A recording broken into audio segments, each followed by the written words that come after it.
Thank you for checking out this video. If you've ever obsessed over a particular Garand thumb gun and you want to clone your own, but you live in a country where the gun laws do not allow you to, so you opt to go to your best alternative, which is to clone it as an airsoft gun, go ahead and hit that subscribe button. Speaking of subscribers, I've noticed in my video stats about 95% of my viewership are unsubscribed users. Do me a favor, if you like my content, if you like what you see, if you like what I'm putting out, hit the subscribe button. If you could do that for me, I'd massively appreciate it. This video is going to be all about the Garand thumb MK18 Mod 0 build. This thing's been living like rent-free in my head since I first saw that video like over a year ago. I wanted to clone it. It was the first time I had a real irk, like a good irk, for the M4, you know, flat top. Previously much more of a carry handle guy, except for like with 416s and SIG MCXs, but that video really gave me the itch for a GWAT era MK18 Mod 0 Colt M4A1 Cqbr kind of. So I started to put together the bits and bobs for it. Was unsure which platform to settle on at first. I was going to do it on a new VFC upper and just stick it on my XM177 lower. But I ended up landing on doing it on an MWS M4. Firstly, because the MWS Cqbr is pretty much 90% of the way there. You just need the accessories. And I wanted to try the MWS platform. I wanted to give it a go and see what that was all about. I hadn't had one before. I'd used them a little bit, just various jobs in shops I'd had, but I'd never owned one and really put it through the test. And I've had a mixed experience. It's getting better.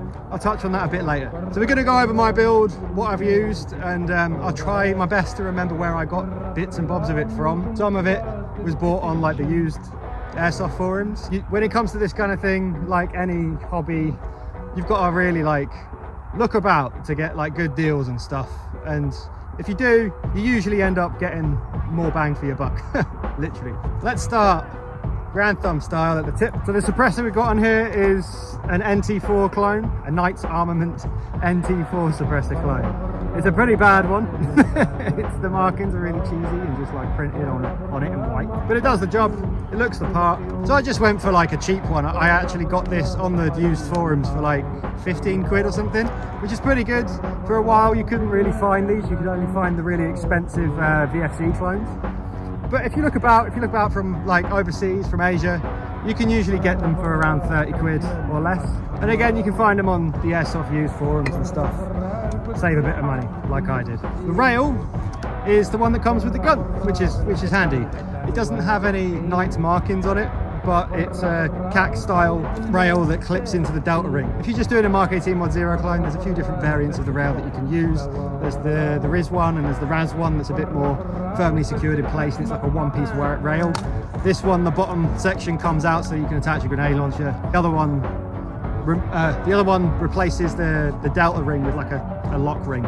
I did manage to get some nice cheap Knight's Armament marked rail covers that I've got on here, which is cool. Got those on AliExpress for like 8 quid for a pack of 3 long ones, medium one and a short one. In order to get the shipping on AliExpress, you need to buy 2. So I got 2 sets of them and I use them on a few of my different guns. Down here, we have the Surefire M901A. It's the same model on the Garand thumb one. It's super dope. Can't remember the brand of this one. It's not the Wasden one, but it's probably made in the same factory. I got it off tacticalgeartrade.co.uk, which is actually a Asia-based place. Shipping takes fucking forever, but they've got some really cool stuff on there, some stuff that's like hard to find over here. It's actually the same place I got the optic from, but I'll go over that in a little bit. The light also has these LEDs in the sides of it, but it came with a cover. I just cover them up. I don't bother using them. The PEC 2 is the Somo Gear PEC 2. It's the visible one. It does come with a pressure switch. It's the wrong kind. It's the kind that clips onto the rail itself, which is cool. I wasn't really a fan of it. It does have the crane plug, so I want to get an old school long pressure switch that plugs into it and just tuck it down sort of this side of the rail here. But until then, I'm just using it with the button on top. There's the laser. I don't want to shine it at my phone in case it melts it, because it is made in China. The light, I think my flashlight's out of battery at the moment. unfortunately. I've got this flashlight on here, so I don't really need to use it. It does chomp through batteries, as you can see. It takes 2 AA's, which is really cool. They're easy to come by and they're quite cheap. I opted for the visible one because I don't currently have night vision, so I didn't see the point in spending 250 quid on something I can't even see if it's working. So I went for this one, 60 quid one. I got it from Bavtac UK. You can get them from the Somo Gear website directly, but they don't ship to all countries. They have distributors in the countries where they don't ship directly to, and Bavtac is the UK one of those. The optic I've got is the same one in the Garand thumb video. It's the Seymour optic on the M4, you know, M16A2 style rear sight. That's kind of like a cut-off carry handle. So you've got the carry handle portion, the actual carry handle part's cut off, and the Seymour's kind of bolted into the where the carry handle would be. It's super dope. It obviously brings your dot to about co-witness. It's low enough to bring the dot down to co-witness with your iron sights. It's super sleek, and I just think it looks badass. To be honest, this is the part in particular that really drew me to wanted to clone one of these. I just thought the optic was super cool. Not sure how much it was actually used in, you know, the global war on terror by guys. The Seymour is more of a sort of pistol target shooting, you know, sight than a battle sight, but it's really cool. It's got a really good field of view. The structure of it's quite thin, so it doesn't obstruct what you're looking at. It's a very blue lens, but that does kind of disappear when you focus in on it, and it just kind of looks like the dot. It just looks like the dot's floating in your sight picture. It's not like a big bulky red dot or an EOTech or anything. It's really cool. I have got the A1 grip on here at the moment. That's because swapping out the grip is a bit of a bitch. If I want to switch to my Black Ops Commando build, I just keep the A1 on there. I really like the A1, to be honest. It's a really nice grip. It's got a bit of an angle on it when you've got the stock in like this, but when you've got your length of pull set right, perfectly manageable. Oh, the grip is a SEMA one. I got it from eHobby Asia. It's like 7 quid. It's really nice. It's got a really nice sort of finish to it. It almost looks like a Bakelite surface finish thing that it's got going on. It's really nice. And that brings us back to the stock. I've got a B5 kind of SOP mod looking stock. I'm not sure of the exact model. Again, this is something I got off the Airsoft forums. B5 SOP mod style stock. It's a bit slimmer than the actual old SOP mod ones. It's not the one that was on the Garand thumb video, but it is one that he uses on his other M4 videos. It has a QD swivel, and it's a lot thinner than the SOP mod. And that's better for when you're playing Airsoft with a face mask and getting down onto your irons. This is a bit of a dream build for me. Again, it's the reason why I decided to get an MWS in the first place, and I'm really happy with the way it looks. Performance-wise, it does leave something to be desired a little bit now, so we'll get into that. So the MWS, when I first took it out for a game, it performed piss poorly. If you want to go and watch my videos on that, you can, where I go into great detail with sort of my experience with it. A lot of people disagreed with my experience with it, but my experience was my experience. Just couldn't really finish a mag.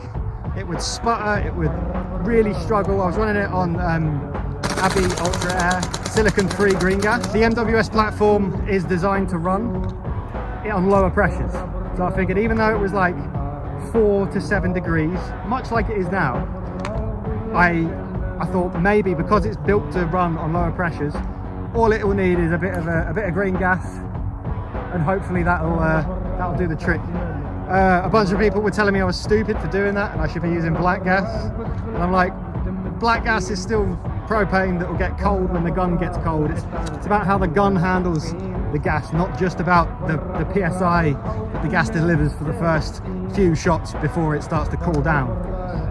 All gas will cool your gun down. There's a lot more at play when it comes to cool down, with factors from the gun itself and how the operating system works and how the mags work.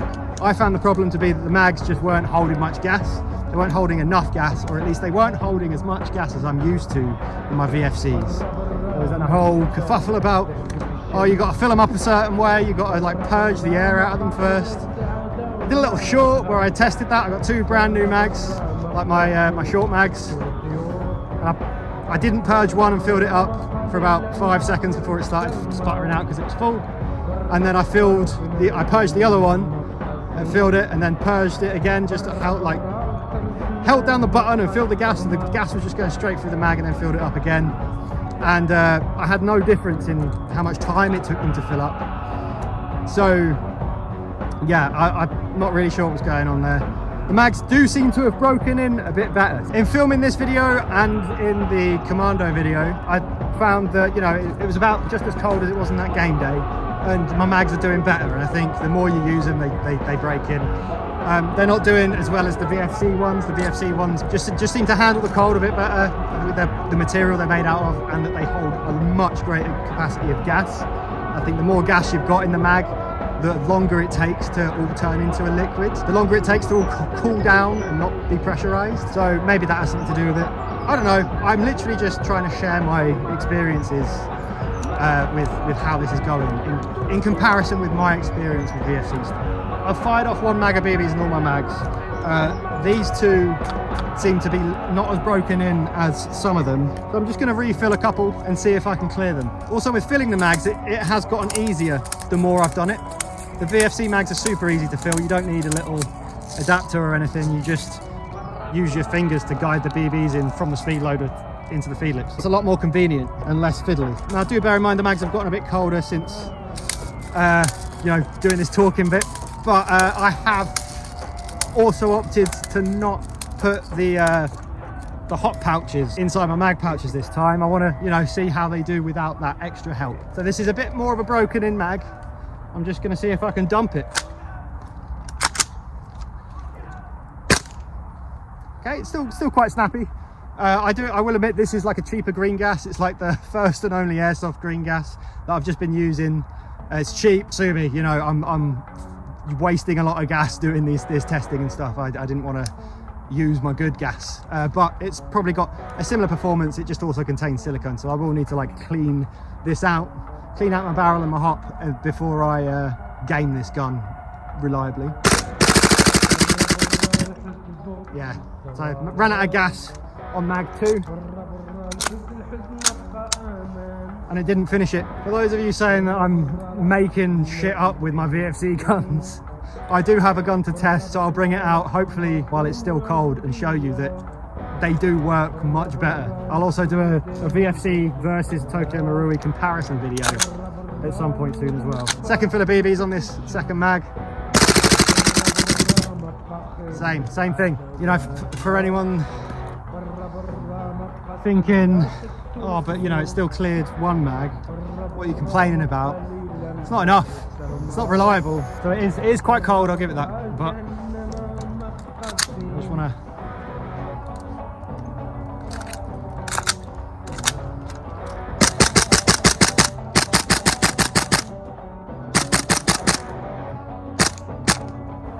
One, 2, 3, 4, 5, 6, 7, 8, 1, 2, 3, 4, 5, 6, 7, 8, 16, 1, 2, 3, 4, 5. So yeah, I'll do the same with the other one.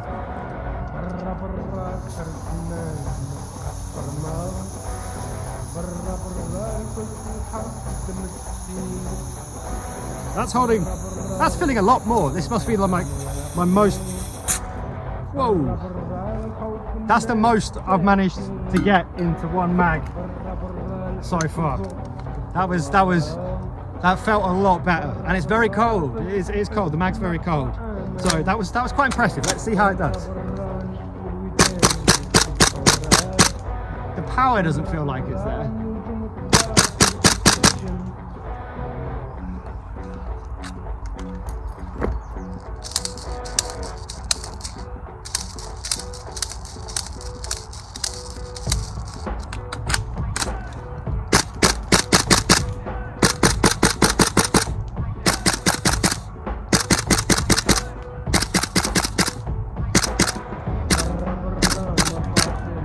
We got a lock back. Nice, so that's about a mag and a half. So I'm like, ooh, lock back, nice, but it's only a mag and a half. And it was considerably like less good.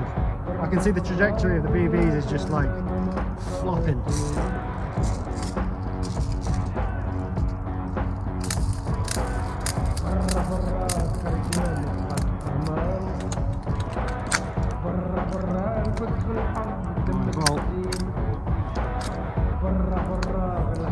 Bolt release is stuck.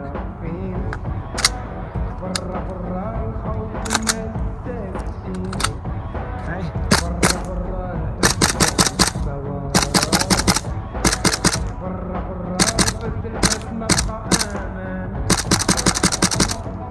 So it's getting better. I think this is the best mag out of all of them that I have. I think it's the one I've used the most. I probably just need to break all these mags in, but that's still a lot of effort before being ready to take and play with a game with properly, at least out in the cold. I'm sure if it was a few degrees warmer, I would have no issues.